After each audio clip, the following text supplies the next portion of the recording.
Hello students, आज हम कक्षा 8वीं का संस्कृत कंपोजिट का 11वां लेसन लेने वाले हैं, अश्वस्य स्वामिनिष्ठा।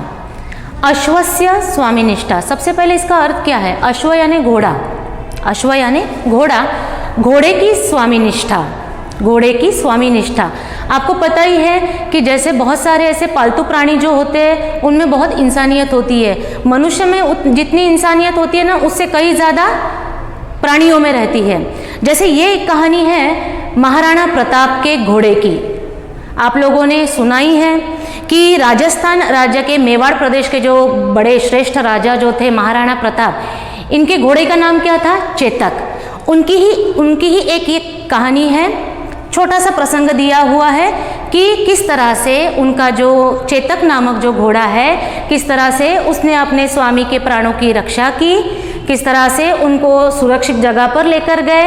ये सभी बातें इस कहानी के द्वारा मैं आपको बताने वाली हूँ। जैसे फर्स्ट पैराग्राफ, मध्याह्न समय, दोपहर का समय था। सर्वत्र नीरवता, नीरवता यानी आप देख रहे होंगे ब्लैक बोर्ड पे शब्दार्थ भी लिखे हैं। नीरवता यानी सभी जगह पर शांति। सर्वत्र नीरवता, सभी जगह पर शांति थी। मार्गः अपि निर्मनुष्यः, रास्ते में भी कोई मनुष्य नहीं था, एक भी मनुष्य नहीं था, इतना सन्नाटा छाया हुआ था रास्ते में। तदा एव, तभी, कोपी, आप संधि देख रहे होंगे, कह धन अपि, कोई एक। अश्वः मार्गे धावति, तभी कोई एक घोड़ा रास्ते से दौड़ रहा था, रास्ते में दौड़ रहा था। तस्य एकः पादः व्रणितः, व्रणितः यानी जख्मी, उसका एक पैर जख्मी था, उसका एक पैर जख्मी था। सह कष्टेन वेदनाम सहते, कष्टेन, यहाँ पर कष्ट, जैसे कष्ट ये वर्ड देखते बराबर हमारे दिमाग में ये आता है कि मेहनत, श्रम नहीं, लेकिन यहाँ पर कष्टेन मीन्स बड़े दुख से, वेदना मैंने पीड़ा, क्योंकि उसका पैर जख्मी था तो उसको दर्द तो हो रहा होगा, तो उसका जो पैर था वो जख्मी था और वो बड़ी दर्द, उसको बहुत दर्द हो रहा था और बड़े दुख के साथ वो अपनी पीड़ा को सहन कर रहा था। तथापि, फिर भी, तथापि संधि है, तथा धन अपि, तथापि फिर भी, त्रिभी पादैहि, तीन पैरों से, यथा कथम अपि सह धावति, यथा कथम अपि संधि है, यथा कथम धन अपि यानी जैसे तैसे, उसको जैसे जम रहा था वैसे वो दौड़ रहा था। तस्य पृष्ठे, पृष्ठे यानी पीठ पर, उपविष्टः अस्ति तस्य स्वामी, उपविष्ट यानी बैठे थे, उसके पीठ पर कौन बैठे थे? उसके स्वामी, यानी उसके जो मालिक जो थे वो बैठे थे। तस्य स्वामी शस्त्र प्रहारे ही व्रणितः, शस्त्र प्रहारे ही यानी उन पर भी शस्त्रों के आघात हुए थे, शस्त्रों के प्रहार से वो भी जख्मी हुए थे, शस्त्रों के प्रहार से वो भी जख्मी हुए थे। अविरतम धावनेन, अविरतम लगातार, क्योंकि वो घोड़े के दिमाग में क्या था कि नहीं, मेरे स्वामी की रक्षा मुझे करनी है, ये ऐसा उसके मन में था, तो वो बस दौड़ रहा था। उसका भी पैर जख्मी था, उसको भी दर्द हो रहा था, लेकिन वो दौड़ रहा था, दौड़ रहा था, दौड़ रहा था। इसी को कहते हैं स्वामी निष्ठा। अविरतम धावनेन, लगातार दौड़ने से, अश्वः अतीव श्रान्तः जायते, श्रान्तः थका हुआ, लिखा ही है ब्लैक बोर्ड पे, श्रान्तः थका हुआ, यानी वो लगातार दौड़ने से बहुत थक गया था। सह वेगेन धावितुम असमर्थ, वह गति से दौड़ने में असमर्थ था, नहीं दौड़ पा रहा था, लेकिन वो अपनी तरफ से कोशिश कर रहा था, लेकिन वो जख्मी होने के कारण इतनी स्पीड से वो नहीं दौड़ पा रहा था, लेकिन वो दौड़ रहा था।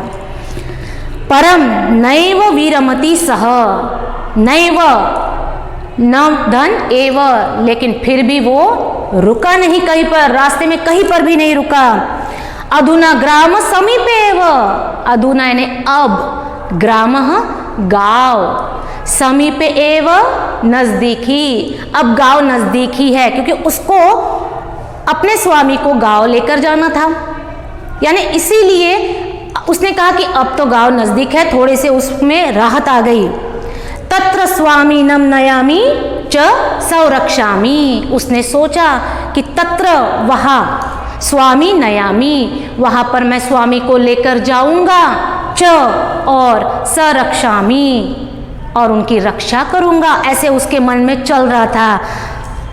परम, लेकिन मार्गे, रास्ते में, विस्तीर्ण जल प्रवाह, बहुत बड़ा सा पानी का प्रवाह था, यानी नदी बह रही थी, बहुत बड़ा पानी था वहाँ पर। अभी आया प्रश्न उसके दिमाग में, अभी अलग अलग सोच अभी वो उसमें आ रही थी कि कैसे करेंगे, अभी कैसे जाएंगे। अधुना किम करणीयम, अब मैं क्या करूँ, इति अश्वः चिंतयति, अब मैं क्या करूँ, अब मुझे क्या करना चाहिए, ऐसा घोड़ा सोच रहा था। क्षीणः, क्षीणः मीन्स भी थका हुआ, च और व्रणितः जख्मी, एक्चुअली वो थका हुआ भी था, जख्मी भी था। अश्वः तम उल्लंघयितुम असमर्थ, अश्वः घोड़ा, तम उन्हें, उसे, उल्लंघयितुम यानी लांघने के लिए, असमर्थ था, यानी वो घोड़ा थका हुआ था, जख्मी था, यानी वो सोच रहा था कि अब मैं उसे कैसे पार करूं, और वो असमर्थ था, उसमें इतनी ताकत ही नहीं थी कि वो कैसे पार करे। लेकिन फिर भी, किंतु समयः अल्पः, समय बहुत कम था, क्योंकि उसे डर था कि अपने स्वामी को कुछ हो ना जाए, उसे डर था। कथमपि, कथम धन अपि, संधि है, कथम धन अपि, कैसे, प्राणान अविगणय्य, अविगणय्य प्राणों की परवाह न करना, प्राणों की परवाह न करना। सह जल प्रवाहम उल्लंघयति, वह जल प्रवाहम उल्लंघयति, पार किया, उल्लंघयति पार किया, कैसे तो भी उसने उस पानी के प्रवाह को पार किया। अपरतीरम गत्वा, अपरतीरम दूसरे किनारे पर, गत्वा जाकर, एक्चुअली गत्वा इसमें गमगच्छ धातु है, और गत्वा ये त्वांत अव्यय है, ये अभी आपको 8th में नहीं है, 9th में जाने के बाद आपको ये त्वांत अव्यय है। तो गत्वा जाकर, भूमौ पतति, दूसरे किनारे पर जैसे उसने छलांग लगाई वैसे ही वो जमीन पर गिर गया। अभी उसके पीठ पर कौन थे, उसके स्वामी थे, तो ऑब्वियसली वो गिर गया तो उसके स्वामी भी गिर गए होंगे। तेना आघातेना, और उसके धक्के से, वो क्योंकि उसने जंप किया तो उसके धक्के से स्वामी अपि भूमौ निपतति, स्वामी भी जमीन पर गिर गए। अभी जमीन पर गिरने, एक्चुअली वो उनकी ना वो होश में नहीं थे, क्योंकि जख्मी थे, कैसे तो भी उसने वो घोड़े ने उनको ऐसे रखकर वो दौड़ते दौड़ते कैसे तो भी लाया था, और वो अपना होश खो बैठे थे। लेकिन जब गिरने के बाद, किंचित काल अनंतरम, कुछ समय के बाद, स्वामी संज्ञाम लभते, संज्ञाम लभते होश में आना, संज्ञाम लभते होश में आना, कुछ समय के बाद उनको होश आया। अभी होश आने के बाद वो सबसे पहले किसे देखने वाले थे, अपने घोड़े को, चेतक को। सह अश्वस्य समीपे आगच्छति, वह घोड़े के पास आए। स्नेहेन अश्वस्य शरीरम स्पृशति, स्नेहेन बड़े प्यार से, अश्वस्य शरीरम घोड़े के शरीर को, स्पृशति स्पर्श करते हैं, छूते हैं, क्योंकि घोड़े को भी अपने स्वामी का स्पर्श पता था और बड़े प्यार से वो अपने घोड़े को छूते हैं। भूमौ पतितः अश्वः, जमीन पर गिरा हुआ, पतितः गिरा हुआ, जमीन पर गिरा हुआ घोड़ा, अपि भी, जमीन पर गिरा हुआ घोड़ा भी, स्वामिनम पश्यति स्वामी को देखता है, समाधानेन समाधान से, प्राणान त्यजति अपने प्राणों का त्याग करता है, क्योंकि उसे उसकी भी एक आखिरी इच्छा रहती है कि स्वामी को वो सही सलामत देखे। और जैसे ही उसके स्वामी उसके शरीर को प्यार से स्पर्श करते हैं, वो आंखें खोलकर अपने स्वामी को देखता है और उसको तसल्ली होती है कि अपने स्वामी ठीक है, और बड़े समाधान के साथ वो अपने प्राणों को छोड़ देता है, यानी वहीं पर उसकी डेथ हो जाती है। ये एक घोड़े की कहानी, आपने देखा होगा कि घोड़े की ये स्वामी निष्ठा किस तरह से है, ऐसा बहुत कम देखने को मिलता है। आजकल तो इंसान के काम में नहीं आता, लेकिन घोड़ा प्राणी ये काम में आते हैं। कह एषः नृपः, कौन ये राजा है? कौन ये राजा है? ज्ञायते वा, जानते हो क्या? स एव महाराणा प्रतापः, वो है महाराणा प्रताप। राजस्थान राज्यस्य मेवाड़ प्रदेशस्य नृपः श्रेष्ठः, राजस्थान राज्य के मेवाड़ प्रदेश के एक बड़े श्रेष्ठ राजा थे।